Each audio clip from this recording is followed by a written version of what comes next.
I am this week's host, Dixie Cochran, here as always with my co-host, Matthew Dawkins. Hello. And Eddy Webb. Hello. You know, I always try Wait, stop. Was that Matthew? Was that the one you thought up last week? Was that your intro? No, I forgot that one. I was waiting for it all week. I don't even know what you're talking about. I have forgotten already. So we were talking about the incredibly, frankly, entertaining ways in which I say hello. Okay. And apparently last week I thought of a really innovative one for this week, but it was clearly so innovative that it escaped my ear while I was sleeping and has just entered someone else's mind, because that's how thoughts work. It's true. That's exactly how thoughts work. What I was going to say is that I always intend to vary what order I say the two of you in when I'm the host. And inevitably, I think I always end up saying Matthew first because I like the way our names are ordered on the program we use. I try to skip to the bottom, so I'm not just saying them in order. And then I'm like, wait a minute, what have I done? I just don't even bother. I always just go by the screen order. Yeah, well, I think I always introduce you first, Dixie, so I've returned the favour. As long as we're even. As long as we're, being fair here. And by fair, we mean Eddy's always last, unless he's hosting. Mm-hmm. I'm used to it. My last name's Webb. I'm used to being last on lists. Oh. True, and my last name's Cochran, so I'm used to being first on lots of lists. And I used to be, but now Dixie's here, so... But I'm the youngest, so I'll live longer. 2 months, 4 months, whatever. 2 months. Think of what I could do with those 2.5 months. Keep it up. I'll cut my hair again and make you leave existence again. Oh, no. and I said that. I just realized that joke's actually coming in an upcoming episode, so I've done the joke backwards. That's great. And once again, we have failed in the time stamping of the episodes, or succeeded now. We're the worst. If we were ever time travelers, we would just immediately fuck up the entire history of everything. There's no way that we could get out of this. Eddy, with everything you've created a time paradox. I have failed multiple times at time stories. That does seem to bear out. Oh yeah, no, I have too. I've definitely done the whole take it to the very, very end of your very last attempts. And then Bob back at the office looks at you with that withering glare and says, "You failed again, time agents." Yep. Why do they keep sending me out? I don't know. What is a case on? Anyway, these are very time story specific questions. All right, so this is actually our 50th official episode. Woohoo! Woo! We made it. We're done. Now, granted, some people are going to be nitpicky, and it's not 50 episodes if you count the special episodes, the special interviews, this, that, and the other. This is our 50th official recorded episode. True, the last episodes are a whole thing that I don't want to get into because they definitely muck up the whole timeline. But for a while we have been, every 2 episodes, 3 episodes or so, we kind of jokingly say, what is fun? We've mentioned a theory of fun for game design by Rafe Koester, and as of today, we've all at least flipped through it, read it a little bit, talked about it, and we are going to discuss the subject of fun. Yes. What's really interesting to me about in a theory of fun and lots of academic discussions on fun in general, is that once they start getting into story plus game, it gets really muddy. And that's all we do. Right. All the games we make are story plus game. They're supposed to be fun or enjoyable or whatever words we're going to go into and talk about through here. But they are all at their root supposed to tell a story. Whether it's a more linear story, whether it's a big sandboxy story, all of our games are obviously storytelling games of some sort. So all of the applications of the word fun and the word game even get very, very muddy and very weird. So we're going to go to that a little bit. I know Eddy's done a lot more research on this. Yeah. And it's actually funny because you talk about how muddy it is, and it's actually even worse than that. It's worse than muddy? It's swamp-like. So yeah, because I've read at least 4 or 5 different academic texts. They're trying to be kind of game design 101, right? Right. Some form of, we're going to teach you how to make a game, and usually the first question is what makes a game fun? And inevitably, there's always some form of, well, before I explain fun, we're going to spend 3 chapters giving you a background story. Right. And so they have to ramp up to all this context to understand what fun is. And they finally get the fun. They go, actually, we don't really know. That's the problem, is that if you go off, a dictionary definition of the word fun, like it's just, things that are enjoyable. Yes, things that provide amusement. But not everything that people consider fun would be something that you consider amusing. Clowns are fun. Yeah, right? They're very amusing. Oh, God. Did you just have that ready? Oh, no. So fun. Matthew's fun. Matthew's the definition of fun. Yes. Ha, ha. I added a second ha there for emphasis, because one ha would be sarcastic. But the rule of 3 means you should have 3 ha's. No, that's overabundance of ha's. I would there are say no rules in game design, Eddie. Yeah, you're edging back into sarcasm. If you go ha ha ha, I guess if it's an upward inflection, it sounds a bit more Australian. It doesn't matter. All right, and we did 4 it. Plus is Joker. We did it. Episode done. We have to find fun. It is clowns and precisely 2 ha's. No more, no less. Many worlds, 1 Pathcast. Bye. No. Many worlds, 2 ha's. I've got one more clown car noise. Oh, good God. They won't stop. See, that's not fun. That's threatening.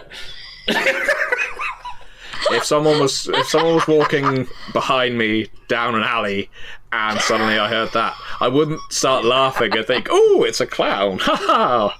What fun!" I'd think, "Oh God, I'm going to die." Anyway, this is going to be the hardest episode to keep on track. Because it's fun.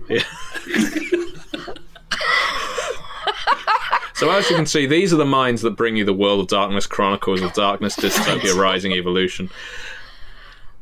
Sorry, Dixie. Why are you sorry? It's your episode. You carry on. I'm one of 3 co-hosts. It's fine. Please don't blame this on me. No. Either way. So once you start putting things like story or goals or milestones on top of, is this thing fun? It's a really fascinating subject, but also it's really, really hard to define. Because if you look at horror games, which is what we trade a lot in, but also even like horror video games, like is it fun to be terrified? I don't. It's enjoyable, I guess, but is it even enjoyable? I don't know. You still get the sense of accomplishment out of it, which is kind of what makes it a game, in my opinion, and in the opinion of some other people. Like getting the sense of accomplishment, learning things, those are all parts of a game. Being able to master various skills, that's all part of various games. But a lot of games, and a lot of incredibly popular games, aren't exactly what people would call fun. Right. I always think a lot more in terms of video games, just because I play a lot more of those, or get a chance to play a lot more of those than I do tabletop games. But even with a lot of tabletop games, specifically the ones that we produce as a company, most of our games are horror games. There are a few that are exceptions, obviously. You've got Pirates, you've got Egg Exalted, which can be a horror game, but it can also be a big heroic adventure game. But most of our games are horror games. You're supposed to feel a creeping sense of dread, and you're supposed to have these themes and moods of darkness and things falling apart and what have you.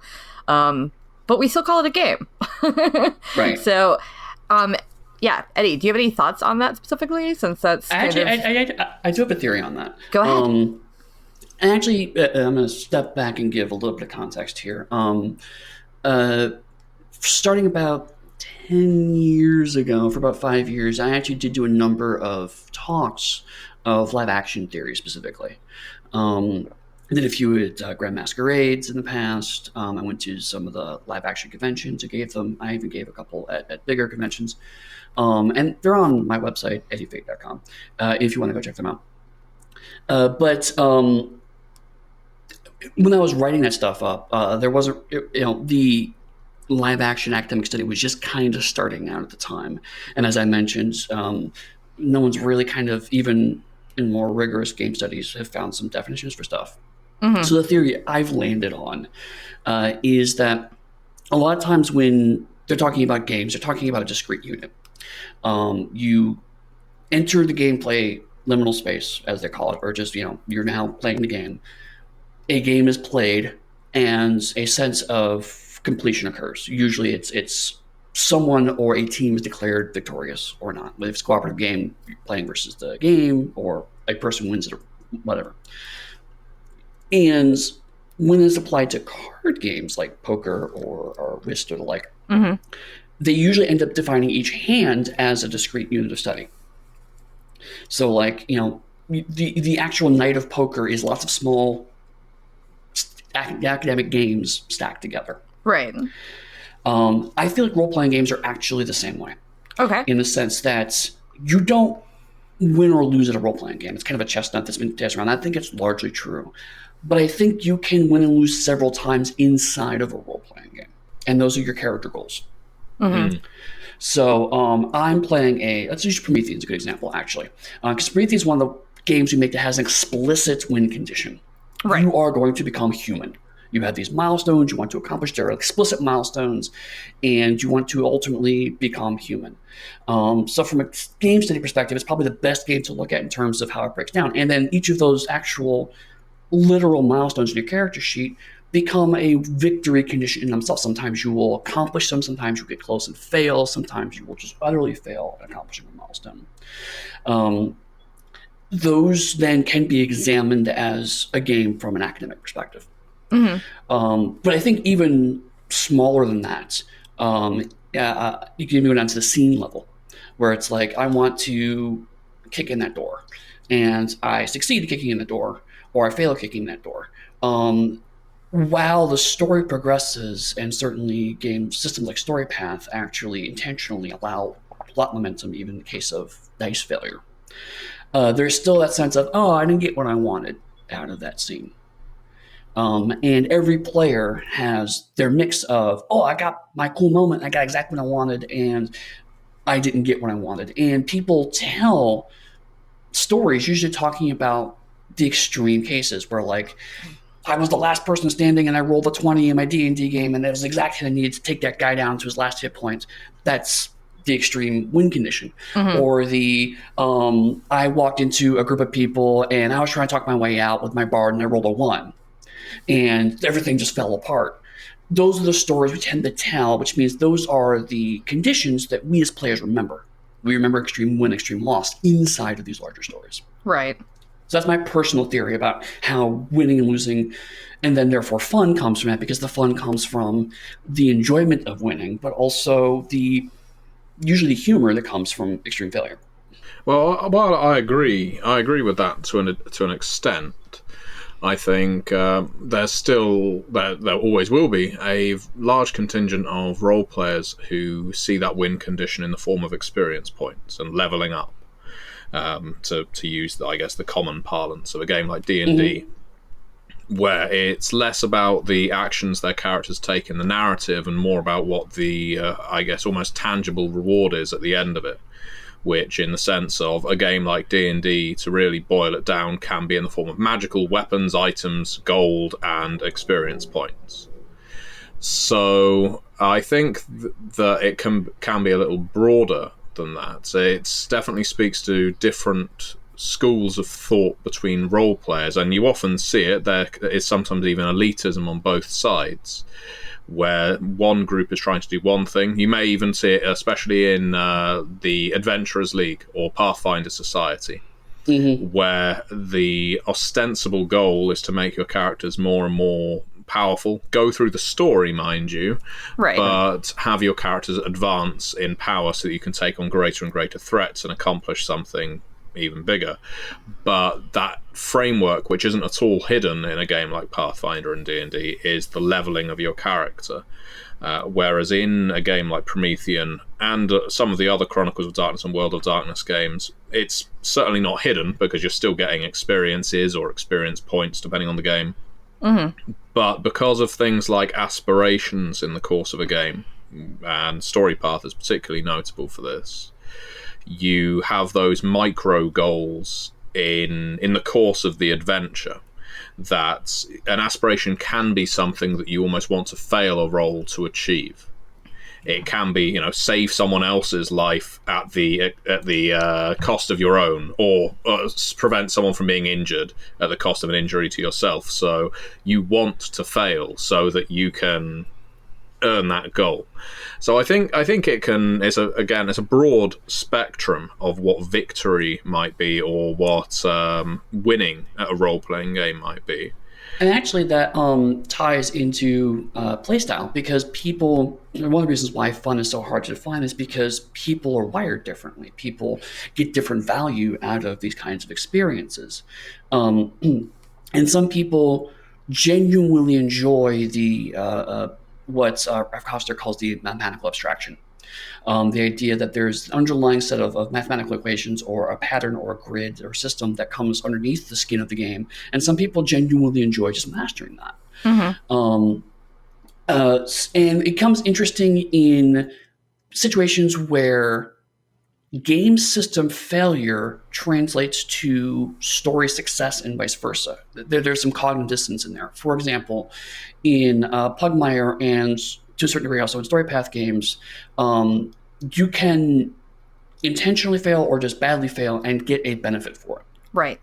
And it's a resource, whether it's fortune or momentum, that you can then spend to do better later, which means that there are two kinds of people who will think about intentionally trying to fail to generate that currency, which are very tactical players, i.e., well, we're at the midpoint of the story and we generally know how these arcs go. So I know, tactically speaking, this is the best time to fail, because near the end of the story is when we're going to have our biggest encounter, and we want to have enough resources ready to accomplish and defeat that encounter. Or people who are very story-minded, people who are like, it would be entertaining to fail here.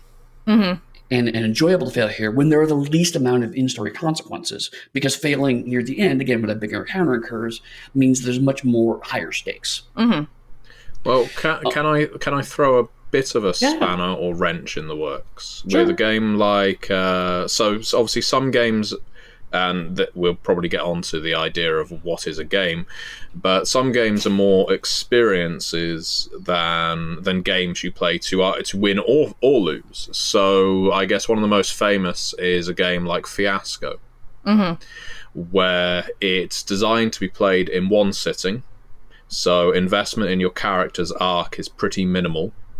It's more a game. People definitely have fun playing Fiasco. It's a game that's almost guaranteed to make people around the table laugh because of the nonsense that it kicks out. But it's a game that certainly lacks anything that I would consider a win condition. There's no advancement, there's no reward for your character reaching something or even failing. I think it's all. Surely that's entirely subjective as per the player. I feel like that's the same for Dread, which I'm a big fan of, and I've talked about on here before. Like, the closest thing you have to winning is making it to the end, because you're kind of presupposing that most of the party is going to die over a game of Dread. Yeah, but I mean, you can even also games like Call of Cthulhu, where while the system doesn't explicitly encourage this, certainly the narrative is most of your characters are going to die or become unplayable through insanity.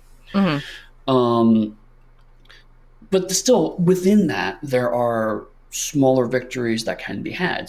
To use your Dread example, pulling a piece in a very precarious situation and putting it on top and allowing the tower to stay is its own kind of victory condition. Oh yeah. I took a challenging situation management. And flip side, I know when I played Dread, there's one point where I just pushed the tower over because my character volunteered to stand in front of the zombies but the rest of the party escaped. It was a nice dramatic story moment, but also I got a sense of fun because the act of me pushing over allowed to take control and kind of almost break the game. So even though it's allowed in the game, it still feels like it's not. It feels like you shouldn't be doing that. Also, it's just fun to knock things over. It's like being a cat. Meow. What do cats consider fun? Let's talk about that. I've read the whole game about that, actually. Yeah. But no, I mean, there are let's talk about the definition of a game a bit, because it is very, very blurry. I mean, have either of you played the video game called Gone Home? Yes. No, but I believe it's similar to Dear Esther, isn't it? Yes. It's one of those sort of walk-alongs. Right. So, Dixie, would you consider Gone Home a game? I actually was thinking a lot about both Gone Home and Life is Strange. I was also thinking Life is Strange, because I am a big fan of both of them. But it's almost it's a playable narrative. I don't know that I would consider it a game, but also maybe I would, in terms of the fact that even find the difference between these two pictures is considered a game to some people. So it's like I don't know. Right. That's a very, very, very blurry line, because a lot of these games that are, tagged as like walking simulators, or games that are more visual novels, like the Telltale series and stuff. Like, as somebody who is raised on video games, it is a little strange to look at these, games, in quotes, not in quotes, I don't even know, that don't require anything more than, pushing a button every now and then. Yeah. It is an odd phenomenon, isn't it? The rise of these games, and I guess it's not that recent, because you could look at a game like Myst, or indeed any of those old FMV puzzle solver games, like what was it, The Seventh Guest, and things like that. The old Sierra games. The Seventh Guest. Where there's not a great deal of agency. You can't really interact with your environment. It's even more limited than a point and click, a standard broken sword style point and click. But you are just presented with puzzle after puzzle, and I guess people, and I say this not necessarily being one of them, some people really enjoy their time with a puzzle book. They will see their Sudoku as a game, and if it's in video game format, they'll enjoy that too. And sometimes you see that in tabletop role-playing games as well, because some people really, really get into a game of Yggdrasil is a good one, which was by Cubicle 7. I don't know who's publishing it now. It's a Norse RPG. And part of the idea of Yggdrasil is there's an awful lot of puzzles involved in the story that are supposed to all be solved by, you have Viking runes that come as part of the deluxe version of the game. So there's a lot of word puzzles and things like that, but that's an entirely different experience to shoot this thing and that's a game. I mean, I mentioned this on our time story, or on our board games episode. We were talking about time stories. Is that I love a word puzzle, and that's often kind of how you end up with time stories. It's like some kind of big cipher. So I also love Myst. I love a lot of these games that you're mentioning where you get to just solve puzzles.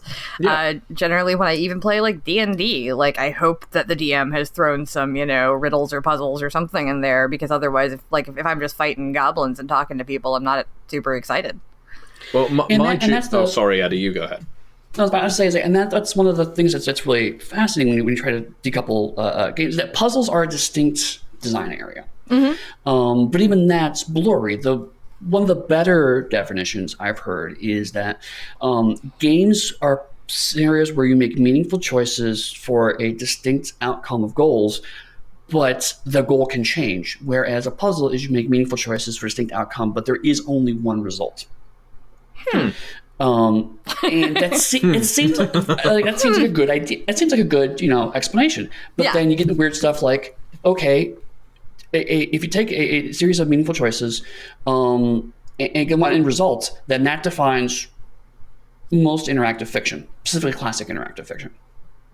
Your Hitchhiker's Guide to the Galaxy, text adventures, stuff like that.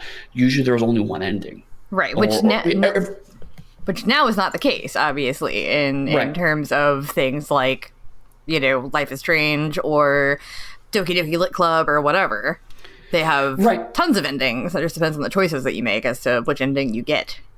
Exactly. And certainly other like choose your adventure books, it's like, well, that there's a game because different endings. Like, yes, but usually in the early choose your adventure books, there was only one good ending. Right. I was All so the into endings those were when I some was a form kid. of go do it again, Yeah, there were many of them that were like, "Oh, you're dead. You're Right. you're dead." So you get to this weird space where which version of the genre you're looking at changes from a game to a puzzle. Mm-hmm. And then you also get weird things like mystery that, novels. You've kind of got that with Resident Evil, to use an example, that very skillfully, especially in its latter games, plasters over the fact that it's a puzzle game. Where certain parts of the mansion, to use Resident Evil 1, are locked off, well, and Resident Evil 2 for that matter, with the police station, are locked off until you have achieved a certain thing, got this key from this part of the building, backtracked, unlocked this, and there's another puzzle. This one's a word puzzle to get away from the police chief before he hunts you down, that sort of thing. It's the shooting of zombies in a game like that is kind of secondary, because once you've met one zombie, you've kind of met them all. And yes, there are other monsters, but the zombies stay the same. But it's the puzzles that change throughout the game. Those are the things that connect the elements of the story. I mean, but also, you get this case of like, the Ace Attorney games. There's really, with a couple of rare exceptions, there's only one ending for those. There's only one way to get through. You have to follow a certain sequence. And so by that definition, they're puzzles. You could even make an argument, not a very good one, but you could make an argument that Promethean is therefore a puzzle. Yeah, definitely. Promethean and probably Wraith the Oblivion as well. Right. Because there's a defined end state. Yeah, or there could be. I think Promethean is definitely, you're on the money saying that it is, I guess, the game we do that has an end state, because Wraith, you don't have to pursue it, but you are aware that there is something you can aim for that will essentially take you out of the game. So it gives you a point at which to aim for. If you feel like your character's achieved a certain number of things. And speaking of puzzles, and I guess, and the way they affect games, and the delivery of fun, I know we sometimes talk about the same games a lot, and that's good, because it means they've had an impact on us and our theories of game design and the way we like to write, edit, and such. But we've spoken a fair amount about Sherlock Holmes Consulting Detective, and you were about to talk about mystery novels. Yep. And having played a lot of Sherlock Holmes Consulting Detective, the board game now, it has had a direct impact on the way I run role-playing games. I've only started noticing that, so I've recently been running the Horror on the Orient Express big deluxe campaign, the Chaosium Call of Cthulhu 7th edition. And it's a game, obviously it has lots of lovely props, and the first impression of this game is it's a linear journey from London to Constantinople in 1923, I think. And so you will stop off in Paris, in Lausanne, in Milan, in Venice, and you'll make your way across Europe until you get to Constantinople, picking up pieces of a cursed artifact, because unknowingly you're about to summon Nyarlathotep. Spoilers. It's not that difficult to work it out, so I don't feel too bad. Now, the thing that I started adding to that game, because I very rarely run pre-written scenarios, mostly because I like to put my own ideas out there. Yep. And that's nothing against pre-written scenarios. There's some fantastic ones. But with Horror on the Orient Express, I've ran it before, and I realised that one of the problems it had was this linearity, that you had to follow the railroad. It is a railroad game. You have to follow one path, otherwise you are no longer on the Orient Express. So what I started encouraging players to do, I gave them a time, a clock. I said, you have like 5 days in London. You can each achieve one task in the AM and PM, and presume, unless you're going to push yourselves, that you're resting in the evening. So I started breaking it down a little to make it a little more board gamey, a little more video gamey. And so what they started doing, and it was very interesting, was they would start doing things like calling ahead to the Bibliothèque Nationale in Paris to say, we want to reserve this book, we want to arrange to speak with the ambassador, we want a guide to take us around these parts of Paris, and so on. And so they started playing Call of Cthulhu in an entirely different way. And they were still having a lot of fun with it. It was still a game to them, but they were treating it like a research and ultimately the investigation game that Call of Cthulhu can be. It's not just where you walk into a room and go mad. It can be a game of diligent investigation. And so they spent about half their time in London interacting with present threats, half their time preparing for the next stage of their journey. And then when they got to Paris and found that they didn't have to do all the legwork to achieve A, B, and C because they'd already done it, they had that sense of euphoria that you get when you have solved a clue in Sherlock Holmes Consulting Detective, or when you're reading a mystery novel and you've worked out who the killer is before you get to the end. And so I hate it when I work that out. I hate it. I get so mad. Really? Yeah, I don't think it's well written, if you can guess it. Oh, see, well, I'm quite the opposite. I think if it's so oblique that I can't, or opaque, I should say, that I can't work it out, I think, well, this isn't a mystery. This is just torture. I want my mystery books to be smarter than me. That's fair enough. I want the characters in the books to be smarter than me. So I've definitely read books where, like, in the first 2 chapters, I've been like, well, I know everything that's going to happen from these first 2 chapters because it's so tropey and obvious. Then I've just kind of been like, yep, all right. Yeah. Great. Well, that's fair. But yeah, so in terms of, so I guess my point, I know I always take a long time to get to them, is that in terms of fun and that being a game, this is the first time I've ever run a game of Call of Cthulhu where the game is partly just in preparation. It became almost more of a management sim than a directly interactive role-playing game. And certainly they were still interacting with the luggage couriers and the ambassadors and so on. But it wasn't as fast-paced as a lot of role-playing games tend to be. And, you know, we had time jumps between each session. And so that's entirely different, but the players love it. So it's allowed me to see what a game can be from a completely different vantage to how I've run games before. I agree, and that's, I think that artificial constraints can sometimes lead to a certain kind of fun. But I mean, like you guys point out with the mystery novel, I think that's actually a really good segue into the fact that people find fun in different ways. I have certainly run tabletop games with people that are like, they want to make it as sandboxy as possible, which means they want to go and explore every corner of the world and go off in their own direction. They don't want me to tell them what the story is. They'll make their own story, goddammit, and I'll just sit around there and watch as a game master. And I've had other people explicitly tell me, you're the game master, you tell us what the story is. And people engage with these things in very different ways. I like a mix when it comes to role-playing games. Like, I like there to be options of what the story can be. But I do want options presented to me, generally. I don't want the, GM or storyteller or whatever just to be like, okay, you're in this town. What do you want to do? And I'm like, give me a mystery. Give me a, nudge me slightly somewhere. Right. Or, give me these 3 different weird things that have been going on in this town, and I can pick which one I want to look into, That is a lot more fun to me.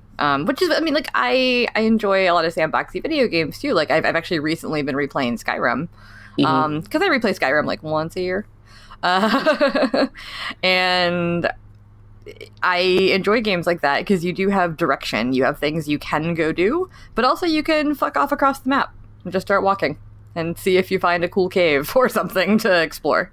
And I like that about the game, and I like that in a game of D&D or Vampire or whatever as well, where it's like, okay, these are these options. Let's look into some of these options, but also let's go check out that weird, cemetery across town where a noise happened, just to go check it out.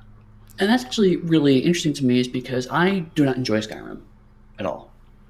And I think for me, it's because I feel like there's not enough direction for me in Skyrim. So it's like a choice paralysis. Right. There's so much I can do. Whereas Masquerade Bloodlines, there's always another mystery to kind of connect to. And I realize on a design level that there's not that much difference between Skyrim and Bloodlines. It's just that the mysteries and the plot elements in Bloodlines are compelling to me as a player, so I'm more likely to follow them up, and also more likely to self-create goals to, occasionally deviate from the planned plot and explore other things. See, what's funny is that I do all of that in Skyrim. Really? I think all the main plot lines are interesting. I like that you can interact with them or not as you desire. Like, if you want to just not ever do the Dragonborn quest, you don't have to. You can go do, like, I'm a big fan of the Thieves Guild and the Assassins Guild, and I go do those. I have some of the expansions, so I like going to do the, like, island quests. There's a bunch of stuff that I enjoy doing in there. You can go join the Imperial Army and just do that campaign. There's all kinds of things you can do that, to me, add to my character. I roleplay it a little bit in my head when I play. Like, I'll kind of try to think, like, what would this character do in this situation? But yeah, you can kind of do as little or as much with some of the quests as you want. And Skyrim is a game that you can heavily mod if you want. I'm not one of those people that puts 400,000 mods on it. There are a few that I enjoy, and one of the ones I like a lot is called Live Another Life, where when you start, you're not automatically in that first town chained in a cart, like fighting the dragon. You can start as just a random Nord or a random Argonian, and you can pick all these different backstories. Like, you can say, like, okay, I'm this character and I'm an acolyte of the Mages Guild, and that's where it starts you. It starts you way up at the Mages Guild. And if you never go to Helgen, where the dragon attack happened, you never become the Dragonborn, and dragons never show up. And you can just play the game completely differently because you're not dealing with dragon attacks. Because if you don't trigger that first attack at Helgen, there's just not dragon attacks happening.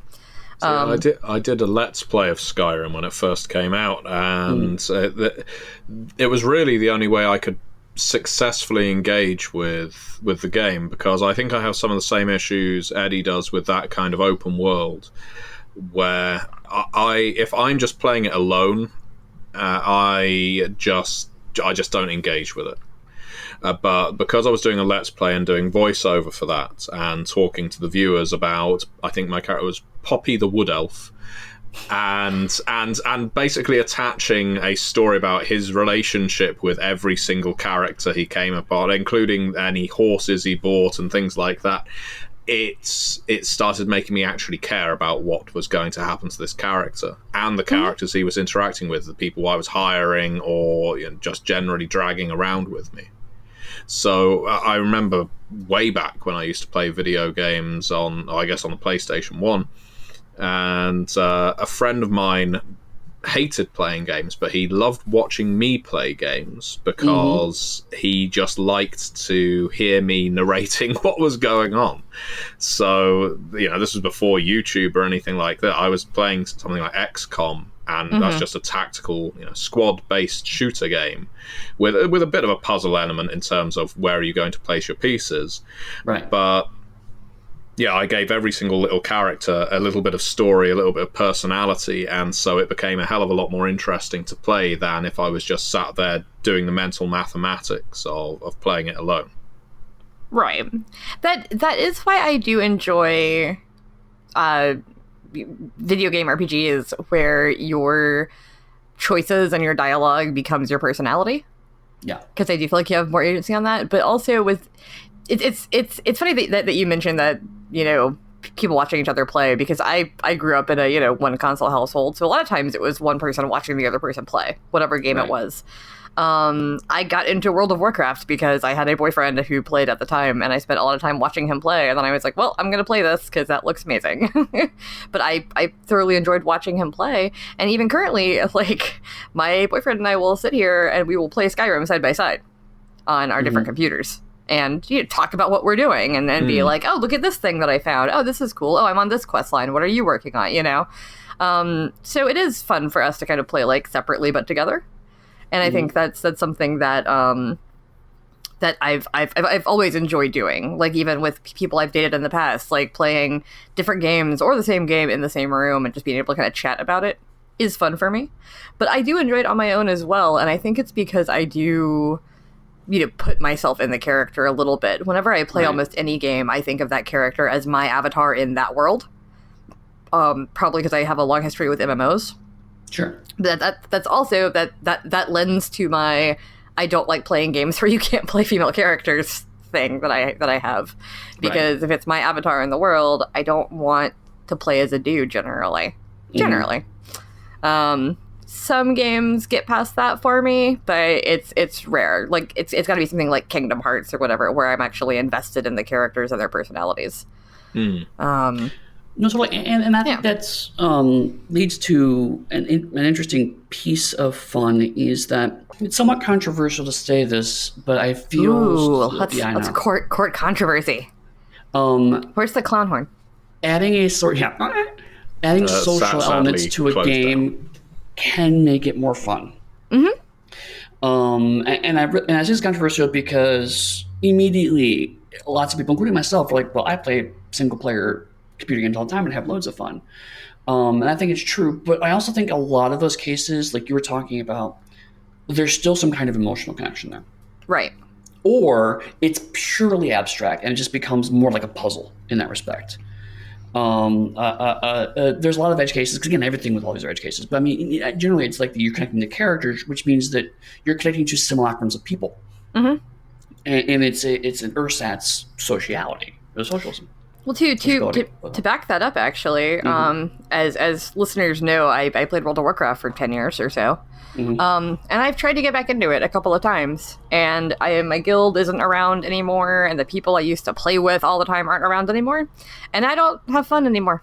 Because I had fun playing that, like, even the, like, grindy parts of it, like, when I was a hardcore raider and I had to go, like, collect my, herbs to make elixirs and, like, do daily quests every single day to make sure I had the best gear and all this stuff, I would still be online chatting with my friends while I did those things. And so even though it was literally just a chore, just a mindless chore, it was still fun, because I was talking to my friends and hanging out. And now that the guild, I mean, they're around, but it's not all the same people, and they're not, like, always talking in voice chat. Everybody's got their own lives. Everybody's older, whatever. I just didn't have fun. Like, every time I try to go back to World of Warcraft, I'm like, this is okay, but I don't, like, for me, what makes that game fun is the social aspect and the rating and everything. So if I'm not doing that, it's just not worth it for me. I would rather play Skyrim at that point, Yeah. But I don't know how. I guess maybe it's a distinction in my mind, and not an academic one. But I guess I identify a strong difference between fun and engagement.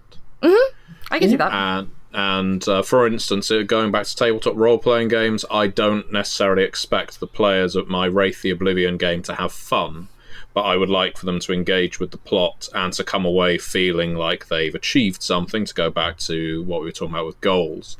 And likewise, if I'm alone at home playing BioShock, I'm not going to be punching the air when I kill Atlas or what have you, but I will feel, I guess, a sense of elation that I don't know that I would construe as fun, but I guess I would construe as a positive experience. It's an odd one, isn't it? And honestly, I think this is part of the problem, is that the go-to word we use for games, I personally feel, is inadequate. I think a lot of times if you replace the word fun with entertained, it solves a lot of the problems you're bringing up. Yeah, we've mentioned that before as one of the possible words, like entertained. Sometimes things are enjoyable, sometimes they're not. But yeah, was it entertaining? Because the one thing I don't want to be while I'm playing a game is bored. Right. Well, to go to the well that should not be named, but I'm going to. So wrestling. Sorry, Dixie, but this isn't something that requires any kind of deep vested wrestling knowledge, but it's a little about history, I guess. These days, World Wrestling Entertainment, WWE, is called World Wrestling Entertainment because Vince McMahon, the owner, believes that the professional wrestlers aren't wrestlers anymore. They're not allowed to be called wrestlers because, in his mind, they are entertainers. They do things like play the guitar in the middle of the ring. They tell jokes in backstage skits. They engage with the fans. They do all kinds of wonderful stuff because it's more of a variety show now than just wrestle match 1, wrestling match 2. I mean, it's just LARPing. It's athletic LARPing, and that's a very good way, I think, to view it. But I think, although there's a lot of wrestling purists who look at something like the WWE and think they've taken the sport out of professional wrestling, it is completely correct to say that their job is entertainers. They make it more fun by being entertaining than if they were just, doing move, move, move, pin, next match. I actually have a counter argument for you, interestingly enough. The only other sports entertainment example out there is roller derby. But recently, they have actually moved away from sports entertainment back to a sport. And because they were finding that audiences were more engaged with roller derby when it was believed to be authentic rather than staged. I didn't know that there was a time when roller derby was staged. All my friends that play and everything, always have played for real. So. Yeah, no, back around the 80s and a little bit in the 90s, it was largely a stage. In fact, the concept of sports entertainment came around because wrestling was going through that stage as well. And so they kind of got lumped together. But there was actually televised roller derby for a brief period of time that was very much staged, much like wrestling is now. I don't even know what roller derby is. Wait, really? Oh. Yep, I think it has probably missed the British cultural zeitgeist at some point. It's actually a pretty popular sport here, especially kind of among punk chicks and goth chicks and stuff like that. Right. It is there are co-ed roller derby leagues and there are male roller derby leagues, but it started out as, didn't start out, but it rose to prominence in the past 8-10 years as a mostly women-dominated sport. Yes. It is a bunch of people on roller skates, and there's two kinds. There's flat track and curve track. Just curve track slopes down toward the middle. Flat track is a flat track. It's a big oval track. And the goal is to pass each other. There's different positions. It's really hard to explain, but you score points when one of the specific players gets past one of the other specific players. But then there are other players who are blocking and trying to protect their player to get past the other person. So it's kind of a race, but it's a race that passing certain people is what scores you points. Did Olivia Newton-John do a movie about it? Possibly. I don't know. Again, it was around a time period where it was where the first popularity of it was around the late 70s, early 80s, so it's entirely possible it may have happened. Yeah, but I have a lot of friends who play roller derby. It started out, it's kind of funny how it even kind of, as you said, it's gone from more of a novelty sport to an actual sport over the several years I've been watching it. A lot of it in the beginning, everybody picks their roller derby name, and it's always a funny pun type name usually, and everybody picks their number, and often the numbers even are funny, and kind of inside jokes or nerd jokes or whatever. A lot of the there's costuming where now a lot of them wear real uniforms. But for a long time, it was just get a really short shorts and fishnets in your team colors and whatever. But it's a legit sport. I don't play because I'm terrified of breaking bones. Because I have seen people break bones at roller derby matches when they tripped over each other or fell really hard or whatever. Right. I don't like being physically hurt, so I don't play. Yeah, but I mean, there's the theatricality of the sports entertainment kind of is still with it, even though it's now become a legitimate sport. Yes. But where I was kind of going with that, and kind of to key off of the wrestling conversation, is that fun also is a certain cultural component. The things that we find fun now aren't necessarily the same things we found fun 10 years ago, 20 years ago, 40 years ago. things we find fun in the U.S. aren't necessarily the same things we find fun in Europe, in Asia, and so on and so forth. So some of this is also cultural. Fun can be specific to a household. It can be, certain people just absolutely hate Cards Against Humanity, for example. Other people really love it, and so there are little kind of subgroups, of people who like versus hate certain games, as we well know because we live on the internet. Some people shockingly don't like our games. I don't know why, but apparently that happens occasionally. That's why fun is so hard to pin down, because if it was so easy, if it was easy to make, people would always make popular games very, very quickly. You kind of have to see just what hits. Like I talk about this a lot, but I was genuinely shocked when Pugmire has been as popular as it is, because I didn't think anybody else had shared the same kind of fun that I was seeing in the game. And it turns out, having now talked to people, that people are getting slightly different versions of Pugmire out of it, which is actually what I expected. But all those different versions kind of net together. There's so many different takes people have on it that they can collectively say we're all Pugmire fans and enjoy the property.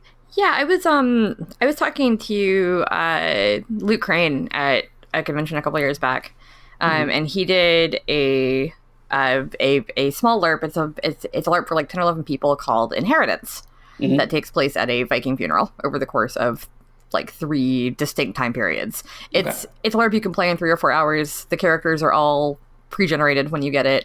But he was saying, like, he has played that game at, like, over 100 times. Like, well over 100 times. And he has never seen it end the way he thought it would end when he wrote it. Wow. He has seen it end 90 or 100 different ways. but never the way he kind of thought it would tend to go when he wrote the game. And I find that fascinating, because that is kind of one of those things where, like, people that play... And that's another game that is not fun in the way that a lot of people think about it, but it's very enjoyable and very intense, and it's definitely an experience that I recommend to people. But it is experiential versus, delightful. Right. I think I've mentioned before my experience playing Prison, and that's a live action role player that's fairly well known now, I think. And it's likewise definitely not a game you come out of feeling like that was an enjoyable time, but it's another one of those experiences that I don't think ever leaves you. And so, but is it entertaining? That's a good question. If we're saying entertainment is a better way of putting it, is something like The Prison entertaining? Because one could describe it more as an endurance exercise. And there are some games that are like that. There are some board games like that where you are essentially just trying to hold on rather than to, I guess, triumph. Right, and also the context matters a ton to fun. It's entirely possible to play diplomacy where you're not really spending a lot of time talking to people. You're just making decisions and moving bits of metal on the map. But I am not ever a single group of people that actually plays diplomacy that way. It's like 90% talking, 10%, oh, there's a board here. And you've talked about diplomacy as well. I mean, it's almost the point where you have to figure out the right people to play with. Yeah, I have talked about how diplomacy gives me anxiety. Yeah. I've played it a lot. I'm a big fan of diplomacy in its various iterations. But right now, I need a break from diplomacy. And it isn't because I've played it so many times I've seen every way it can work. It's just the last time I played it, which wasn't that long ago, it just took it out of me. I still had a fun time. I didn't lose or anything like that. It was just exhausting.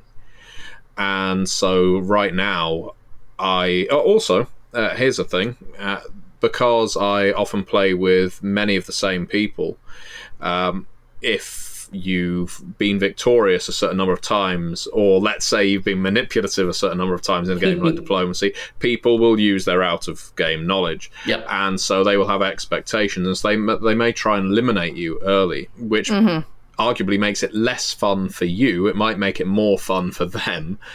But I've described diplomacy as, it's definitely not a game you you play to, I guess, get to know someone or make a friend. It's the equivalent of holding someone's head underwater for 3 minutes and asking them afterwards whether they want to be your friend. Yeah. And I don't think that's for everybody. Honestly, when I say it gives me anxiety, like I've thought about that, because what happened, as Matthew knows, is that he asked me to join an online game, and I was like, yeah, I'll try it. And then I was like, I can't do this. I'm so confused. There's too much happening. I don't know these people. What's going on? You know? I think that I would be very different if there was a board in front of me. Because we've talked before about how I'm a very tactile learner. That's a good And point. I think it was the abstraction of like not understanding how or where to move things or what I could do or what I had or where I should put stuff, because I don't have a board in front of me and other people doing that. It was very confusing to me personally, because I'm not a good, like, I don't visualize things very well. I am much, much, much better if I have something to illustrate it right in front of my face. I think that is a valuable point, not just regarding diplomacy, but online roleplay, because on top of that, you've got the added obstruction of the way people communicate online, or specifically in text, is not necessarily how they'll communicate in person. You don't get the benefit of body language, a sly aside, you don't know if they're role-playing or not. So it's quite easy to build anxiety over a message that comes through as particularly blunt, like, I want you to move into Warsaw. Is that a threat? Is that a request? Yeah. I don't like text-based role-playing in general, for the most part. I used to a little bit when I was much younger, but it was very, like, abstract freeform stuff. But now, as, like, if I'm playing a game with, like, dice rolls and a storyteller and things, I would rather do it at, like, voice at the very minimum, because at least I can read tone. Like, that's valuable to me. I'd prefer, if I'm going to play an online game, for there to be video, so I can see people's faces. Also, so they can see my face, because I like doing, facial expressions, or, just narrowing my eyes at somebody or whatever, and having that be, like, part of my role-playing. So, I would always have the preference to play around a table in person with people. But if that's not possible, I at least want voice at the bare minimum. I completely agree. And I mean, again, it goes back to what I said earlier, is that I do think maybe not fun, but engagement does increase if there's a social component. The more you can enhance the social component, the more that becomes interesting. Like, I know that online gaming has become very popular, but a lot of is because it allows for more what you're talking about. It allows for more seeing people's faces or hearing their voices. There's always been, forum-based, text-based tabletop role-playing for forever, ever since there's been an internet. Yeah. But it's not been nearly as popular as now, because we're increasing the amount of social information we're getting during the gameplay. It's getting closer and closer to that experience. It's still not tactile. And I think it's another piece of it that's a component. But I mean, I've found, like, sometimes when I'm running games, I ran the V20 game for a while, and we used the dice rolls on the screen, and finally I was like, you know what? I don't need to see your dice rolls. Just tell me what you get. And a lot of players actually prefer just rolling tables and also hearing that people were rolling dice. It's a weird little component that I didn't catch, because for audio reasons I didn't think that'd be important. But people are like, oh yeah, I like hearing you rolling the dice. Like, occasionally I would just roll dice on my desk, not say what's going on. People are like, what the fuck are you doing? Storyteller. I'm just rolling some dice. It's fine. Yeah, it's a good way to mess with people when you're storytelling. Right, exactly. But it's a cue that you can't easily do in just pure text medium. Right. Well, like, too, I've thought about that, because we have talked about, those Scion characters that we made a while back possibly showing up at some point. And I was thinking about that aspect of it, whether we're doing it on video or doing it on just audio, either way. I'm like, are we going to be rolling dice? Because my desk is glass. It's going to be real loud. It's going to be a pleasant auditory experience, Also, all of the, like, you have to roll them, and you have to go, like, okay, I have 1, 2, 3, okay, that's six. Oh, yeah, six, okay, yeah, okay. Like, that's just not a fun part for listeners. Sure. But it's a fun part of the game for me, is being able to be like, look what I did! Like, yeah, I don't know. I think it's fun, but we'll have to work that out when we get to it. No, totally. It's that audience versus participant. It's fine. And you can always make it up. We might call you on it when you've rolled 6 10s in a row for the third time. But I didn't show you my dice beforehand. All of them are 10s. Every single face is a 10. yeah, so technically not a lie. Just using cheater dice. Yeah. We're actually getting close to time here. Does anybody have any final thoughts on what is fun, or what is fun for you specifically, or what aspect of fun you put in a game? Oh my gosh, so much. But I will say that one thing we didn't get into a ton with is playstyles. So rather than digging into that, I actually do have a talk on my website. It's called Your Game Sucks.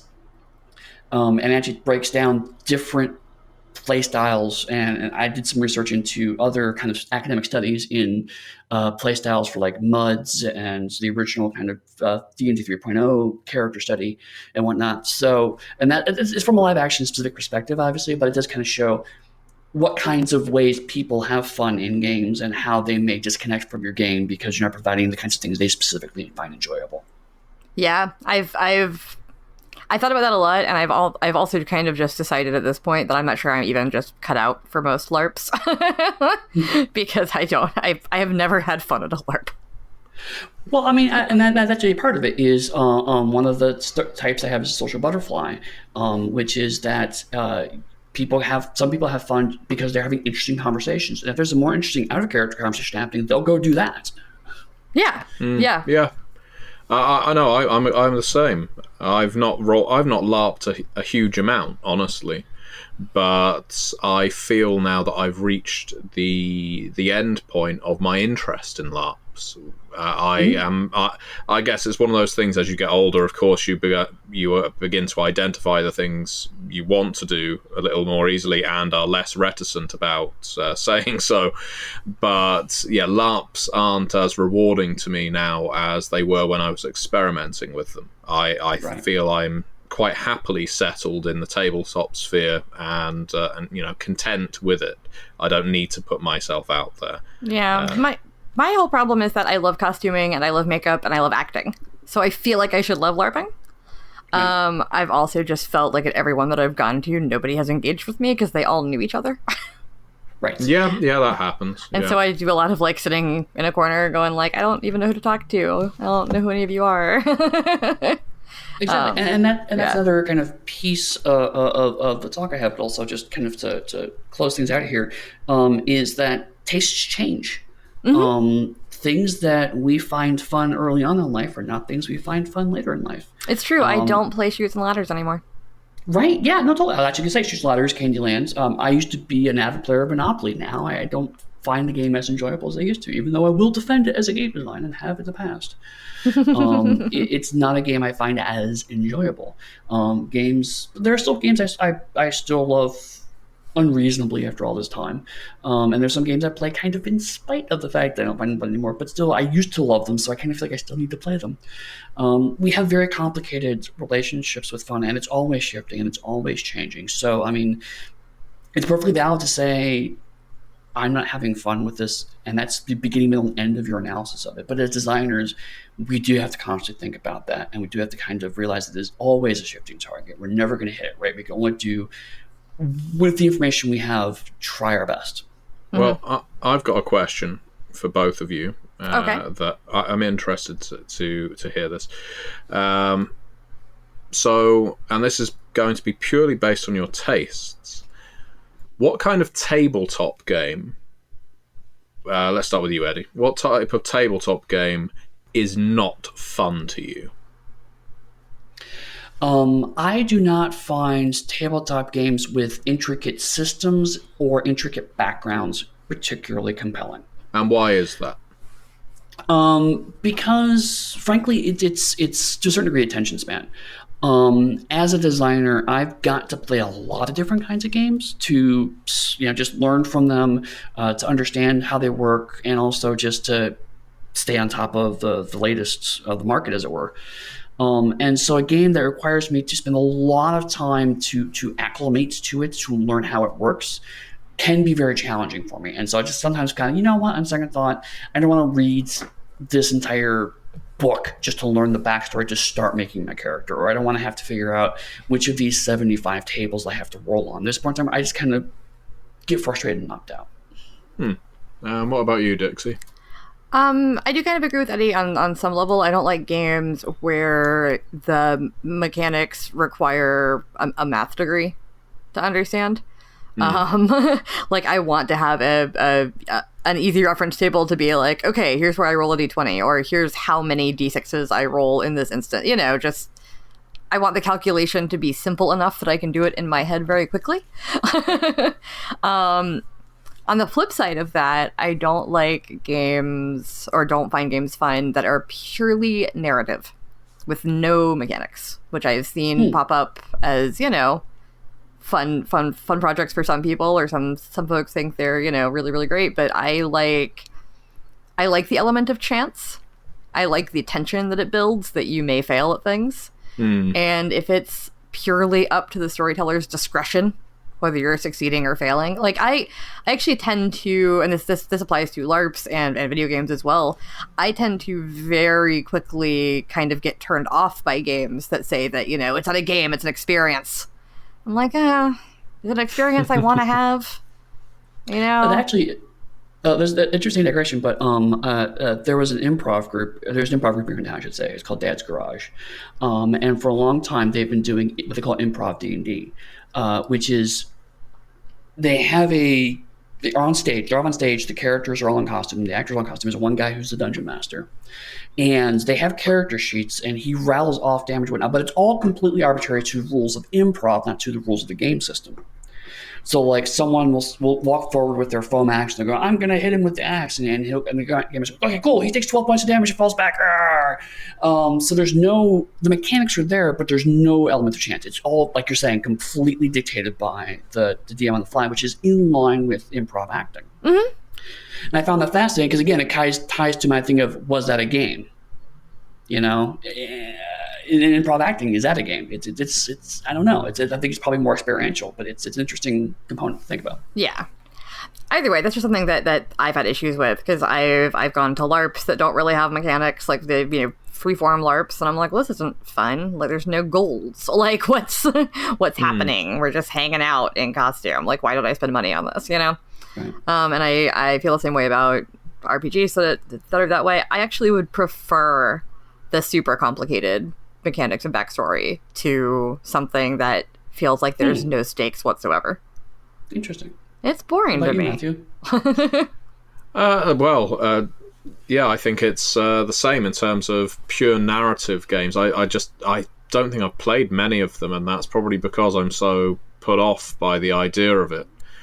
And again, maybe that may well be why I don't necessarily gel with LARPs as well as tabletop. I like the structure of having a system. I like the element of chance because it pushes people to play in a way they may not otherwise do comfortably. And that isn't to say I like players being uncomfortable, but I find that if you make decisions in a game, whether as a GM or a player, that make your character act in a way you weren't expecting, you're more likely to go away with a memorable experience.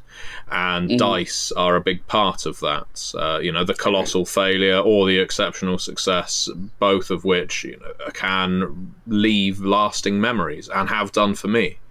So, yeah, the idea of a game that is purely driven by the whims of the GM, which any game could be, is not my cup of tea. The closest game to that I really enjoy is GM-less, and it's The Extraordinary Adventures of Baron Munchausen, which is a James Wallace game. Right. And so that is purely a storytelling game where the other players around the table ask you to tell a tale about something ludicrous, and they will come up with what the ludicrous scenario is, and you have to, in just a minute style, tell that story, and they have to, improv style, occasionally chime in with like a poker chip to say, but didn't that ship sink before you got on it? At which point you either accept the chip because you're trying to build up a pool of these things and add to your tale, or you push it away because you can't think of a way to elaborate and say, no, that was another ship. So there's no one controlling the flow of that game. It's purely on the player. And I really get on with that, but at the same time it's very much straddling that line of it being a game that's purely narrative. Right. All right. Well, cool. I like everybody's opinions on all these various things, because it's interesting. For all of the three of us have have quite a few things in common in terms of, we all make games, we all get along very well, we're all friendly. I always like these conversations because we all get very different things out of games. And I think that it's come up time and again in our video game conversation, in our board game conversation, in a lot of our deep dives.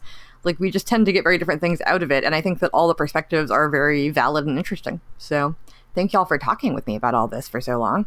So no, this is a lot of fun. We've solved it. We know what fun is. About it, yeah. See, this is a lot of fun. You just said so. This is what fun is. I want to know what fun is. I want you to show me. Jesus Christ. Did Jesus Christ know what fun was? That's a deep topic for episode 100. Cut. All right. Anyhow, if people want to find you, Eddy, where can they do so? Probably at the corner of the bar drinking after that last one. But otherwise, you can find me on Twitter or Instagram as Eddy Fate, EDDYFATE. It's also my personal website. Find me on Facebook as Eddy Web Writer, and also you can find all my professional stuff at Pugsteady or at pugsteady.com. Matthew? They can find me on MatthewDawkins.com, where they will find lovely, lovely links to my various social medias and my Patreon, which is always accepting your hard-earned dollars. I don't know why it sounded really mercenary to me. You can find me, as always, Dixie Cyanide on most social medias, DixieCochran.com. You can find us at theonyxpath.com, Onyx Path on most socials, or the Onyx Path on most socials. And as always, many worlds, one fun cast.